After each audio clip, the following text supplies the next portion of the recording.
खेसारी जी, आपने क्या कुछ मदद मांगी है मुख्यमंत्री नीतीश कुमार और तमाम मंत्रीगण से?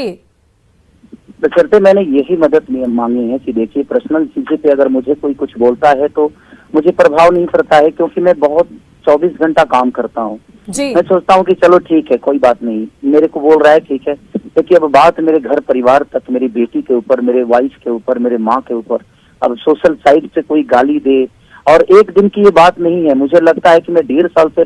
कहीं ना कहीं परेशान हूँ कुछ लोगों से, लेकिन अब हद हो गया है कि अब कोई मेरे परिवार को रेप करने की धमकी दे,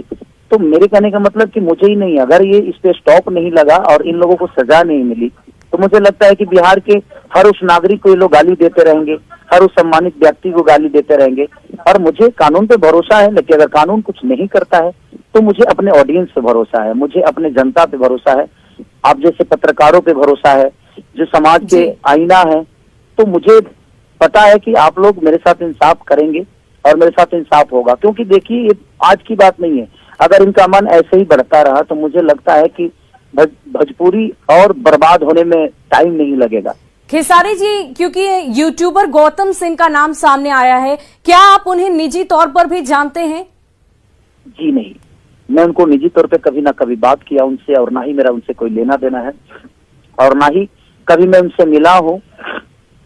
और ना ही कभी उनसे मिलने की प्रयास की मैंने, क्योंकि मेरे पास काम इतना है कि मैं उसी में उलझा रहता हूँ।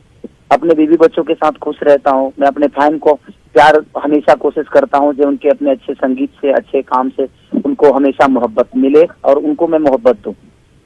खेसारी जी, अभी अभी आपने मदद मांगी है मुख्यमंत्री जी से, लेकिन हाल फिलहाल में ऐसी कौन सी बात इतनी ज्यादा बढ़ गई कि अब ये सीमा से बाहर की बात हो गई और आपको मुख्यमंत्री से तलब करनी पड़ी? देखिए, मुझे लगता है कि समाज के आईना जो होती है वो पत्रकारिता होती है, एक न्यूज रिपोर्टर होता है और अखबार होता है। और जब बेटियों की बात आ जाए, किसी औरत की बात आ जाए, मुझे कोई भला बुरा बोलता है तो मैं हमेशा बर्दाश्त करता हूँ और कोशिश करता हूँ कि चलो ठीक है, कोई बात नहीं, मुझे बोल रहा है। बट आज एक बेटी की बात है, आज एक औरत की बात है, और मुझे लगता है कि अगर नीतीश जी को लगेगा कि नहीं, मैं बिहार का बेटा हूँ और मेरा भी एक सम्मान है, तो शायद अगर मेरी फैमिली को अपना फैमिली समझेंगे तो जरूर शायद इस पे एक्शन लेंगे। अगर 24 घंटे के अंदर कुछ एक्शन नहीं होता है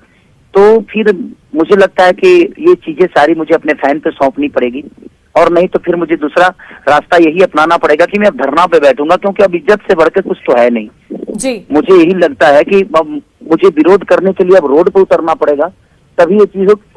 खत्म हो पाएगी। क्योंकि वो सिर्फ एक को नहीं, मुझे लगता है कि भोजपुरी का हर उस कलाकारों को ऐसे ही टारगेट करके उनकी माँ बहनों की गालियां, किसी लड़की को बेइज्जत कर देना, उनके घर तक पहुंच जाना, और सोशल साइड पे बताइए पूरी दुनिया अगर ये सुनती होगी तो भोजपुरी के बारे में उनका क्या ओपिनियन होता होगा कि भोजपुरी के लोग ऐसे ही होते हैं, इनकी ऐसी मानसिकता है, तो सिर्फ वो मुझे ही